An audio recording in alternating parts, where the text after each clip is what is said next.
You don't want to start with the injury question, but how's Quad doing? It looked a little scary. I know you told our guy after it was an ankle. Did he need further tests, anything like that with his status? Well, we're going to learn a little bit more later on today. He's got some things he's got to get taken care of as far as X-rays and things like that. So we'll know a little bit more later today. Should we just classify as a lower extremity, a leg? Yes. It's a situation with his ankle. His ankle got rolled up. Okay. Cool. Yep. Let's, I guess, not talk about Tennessee State. I mean, that impressive win on the road, renewed rivalry. You talk so much about the pedigree of their coaching staff. What'd you like from your guys offensively, defensively?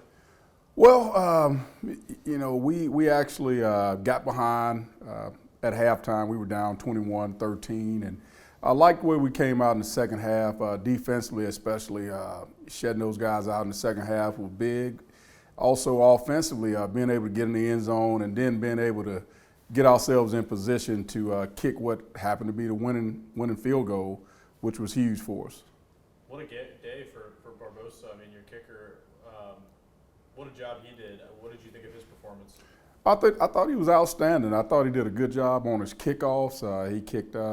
He did the kicking off for us, and then also he made all three of his field goals, which were huge, especially that last one, 45-yarder. And at that point in the game, you don't think that's going to be the difference in the ball game, but it was. And so just great job by him, great job by our special teams unit overall. And just another fast start by you guys, 10-0 this time. Why do you think you've been able to get out to these fast starts on offense in these games?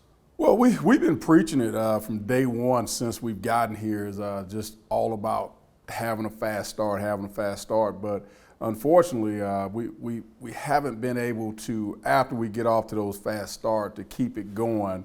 And so we allowed Tennessee State to get back in the ball game and then go up on us 21-13 going into halftime. So kind of dug ourselves a hole, but we dug ourselves out of it in the second half. What were those adjustments you made over halftime for the defense and then getting that turnover late in the game? Well, defensively, we just weren't doing a good job against the running game in the first half. And so we had guys that weren't in their right gaps and just guys not getting off a block. So we did a better job of being where we were supposed to be, and also guys really fighting hard to get off blocks and get to the football. So that was the difference in the second half defensively for us. How was it to have that turnover so late in the game when it's a 2-point game? Oh, it was huge. Matter of fact, we actually got our first 2 turnovers on the season on defense. We had the interception by Josh Bledsoe, and then after that, we ended up getting the fumble recovery, which was huge in the ball game. What's the plan for taking that defensive action from the second half and translating it into this week's game? Well, we just got to keep working. We've got to understand the importance of being where you're supposed to be when you're supposed to be there, and just doing your job as a defense. Because right now we were very fortunate to come out of that ball game with a win, and so we understand that we're working on putting together a complete game, and we just hadn't gotten there yet. How does that help confidence getting a win like that against kind of a renewed rival? It was big. It was big. A lot of our guys, first time playing in the NFL stadium, they were really excited about that. And, then being able to get a win against a quality opponent in Tennessee State, that was big for us. And I think it's going to help us moving forward. Sort of a gutsy play there, 4th and 5, and you guys threw it to Trey. Number one, how awesome was it to see him come down with that big of a play, especially with the backup quarterback in? I know that someone came with you from Miles. But 2, is that going to be sort of a hallmark of your type of coach team? You're going to take gambles like that late? Well, the ball was at the 28-yard line, so didn't want to take a chance on trying to kick a field goal because you get it blocked and they return it, and we're all disappointed today. So, and then also just if we punt the ball, we punt it in the end zone, that's only like an 8-yard difference. So it just seemed like the right thing to do was to go for it because they didn't have any timeouts left. So if we didn't get it, we still felt good about, our defense being able to stop them from moving the ball downfield and getting in field goal range. We've got to see Lane a little bit over the last few years. They came here, I forget if it was last year or the year before. What can you tell us about their program? Obviously D2, fellow HBCU. What do they look like so far this year? Well, they played 2 games so far. and obviously they hadn't won either, but they've been playing hard. They've been playing tough, and that's expected. Coach Stanley Connor, their head coach, actually was on my staff at Miles College last year.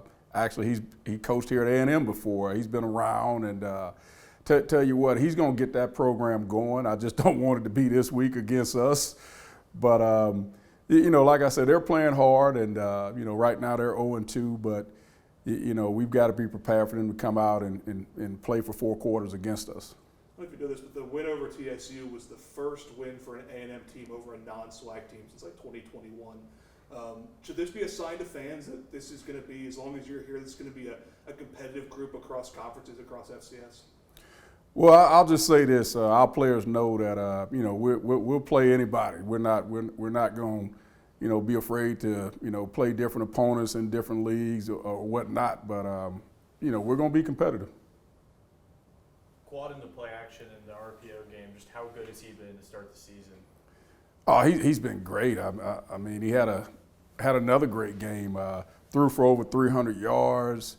Also threw 2 touchdown passes. Was having a really good game. Just unfortunate that he had to leave the game with an injury, but while he was in there, he really did a good job for us. I know guys have competed all offseason for that backup spot. How confident are you in the rest of that room in case this quad injury is something serious? Well, we're pretty confident. Eric Hanley, he's shown us a lot. Showed us a lot in spring ball, and then in training camp, really showed us a lot. And I mean, he went 2 for 2 while he was in there, and then the one that last pass that was huge. I mean, that was a huge pass that he made, and so we got a lot of confidence in him if Quad is unable to go this week. So he's definitely QB2.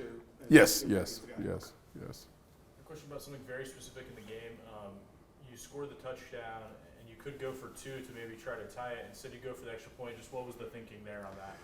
Well, basically at that point, just thought it was too early to chase the points right there. Just really thought it was too early in the ball game, and so just didn't want to do it right there. Just wanted to wait and see how things worked out, and fortunately, it worked out for us.